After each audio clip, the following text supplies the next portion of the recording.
बेंटल फरायसालिमानि 2023 निफ्राय 2024 मायथाइनि बिसायख'थिनि फिथाइखौ फोसावबाय। बेंटल फरायसालिमा इउनिट दुलाराय बर' फरायसा आफादनि गोख्रों नाजानाय एबा हेफाजाब होनायाव बेंटल फरायसालिमानि 2023 निफ्राय 2024 मायथाइनि बिसायख'थियाव जेनेरेल सेक्रेटारि GS बिबाननि अनगायै फरायसालिमानि गासैबो बिफाननि बिसायख'थियाव देरहासार जानो हायो। जेरै आफादगिरि बिबानाव निपुन्जय नार्जारी, लोगो नेहाथारि महरै आसमा बरगयारी बिथांमोना देरहासार जाखांनायनि उनाव खौरांगिरिनि गेजेरजों जोबोर गोजोननाय फोरमायनायजों लोगोसे उनाव बेंटल फरायसालिमानि जौगाथायनि खामानि मावगोन होननानै फोरमायो। आंनि मुङा निपुन्जय नार्जारी। आङो BA 5th सेमिस्टार इडुकेसन डिपार्टमेन्टआव फरायो। मा बिबानाव देरहानो हादों दा? आं जोंनि बे बेंटल कलेजनि स्टुडेन्ट इलेक्सनाव आं प्रेसिडेन्ट पस्टआव देरहादोंमोन। दा आङो देरहासार जानो हाबाय। नोंथांनि एगेन्स्टआव सोर? आंनि एगेन्स्टआव जोंनिनो डिपार्टमेन्टनि सासे जायख्लं बसुमतारी ब्रादारा आंजों बादायलायनायाव गेलेफादोंमोन। नाथाय बियो दिनैहाय माखासे सापर्टार खमनि थाखाय एसे थालांबाय आरो आं बांसिन सापर्ट मोननायनि थाखाय आं देरहासार जानो हाबाय आरो। माबायदि मोनदों? स' आं दायो देरहासार जानायनि थाखाय आं गावखौनो गाव एसे मोजां गोसोखौ मोजां मोनो आरो रंजानाय मोनदों गोसोआव। सोरनि सापर्टआव नोंथाङा दिनै देरहानो हादोंमोन? जोङो दायो इउनिट आबसु जोंहा कलेजाव दङ।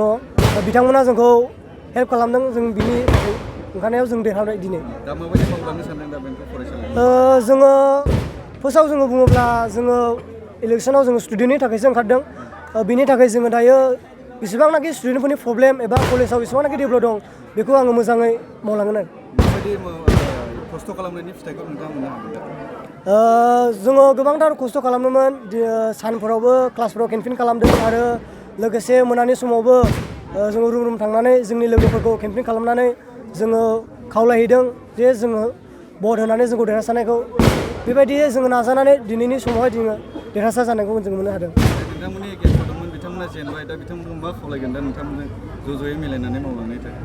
स' जोङो कलेज होनोब्ला जोंहा बयहाबो जोङो मावखानांगौखा। नाथाय जोङो बे दसे इलेक्सननि थाखाय जोङो आलादा आलादा जोङो लोगोब्लाबो जोङो इलेक्सन गेलेदों। नाथाय बिसोरो जेनदोंब्लाबो जों बिसोरखौबो नेवसिनो साना। मानो होनोब्ला बिसोरबो जोंनिनो लोगो। बेखायनो बिसोरखौबो जोङो जोंनि लोगोआव लाफानानै जोङो मोनफ्रोमबो खामानिफ्राव जों ज'यै मावलांगोन। नोंथांमोननि टिमाव नोंथांमोना साबैसे देरहानो हादों? स' फार्स्टआव जोङो बुङोब्ला जोंहा नमिनेसन होनायाव जोंहा 2 रिजेक्ट जादों। बेनि अनगायै जोंहा 9 जन केन्डिडेट्सफोर दङमोन। नाथाय जों गासै 9 जन केन्डिडेट्सफ्राबो देरहानो हादों आरो। खुलुमबाय। गिबियावनो आंनि मुङा नोजोर बसुमतारी। आङो पलिटिकेल BA 3rd सेमनिफ्राय आरो आङो जोंनि बेंटल कलेजनि स्टुडेन्ट इउनियन इलेक्सनाव आङो लिटारेरि सेक्रेटारि पस्टआव दारायदोंमोन आरो आङो बे दारायनाय इलेक्सनाव आङो देरहासार जानो हाबाय। बेनिखायनो आङो आंनि गोसो गोरबोनिफ्राय आंनि सापर्टारफोरखौ आङो बेबायदिनो साबायखर जासिहरबाय। बिथांमोना आंखौ बेबायदिनो गावसिनि बेसेन गोसा भटखौ होनानै आंखौ देरहासार खालामबाय आरो बेजों लोगोसे जोंनि इउनिट आबसुखौबो आङो रोजा रोजा साबायखर होदों आरो बेजों लोगोसे आंनि माखासे सारमोनखौ आङो साबायखर होदों आरो बेजों लोगोसे जोंनि माखासे टिम मेम्बार्सफोरखौ आङो साबायखर होदों। मानोना बिथांमोना जोंनि टिमनि जानानै गोबांथार बिदिनो खामानि मावदों। जोङो माखासे हरफोराव जोङो केम्पिं खालामदों, सानफोरावबो केम्पिं खालामदों आरो माखासे प्लानिंफोरखौ लानानै जोङो खामानि मावबोदों। दा आङो बिथांमोनखौ रोजा रोजा साबायखर होदों। बेखिनि आंनि बुंनांगौआ। Thank you.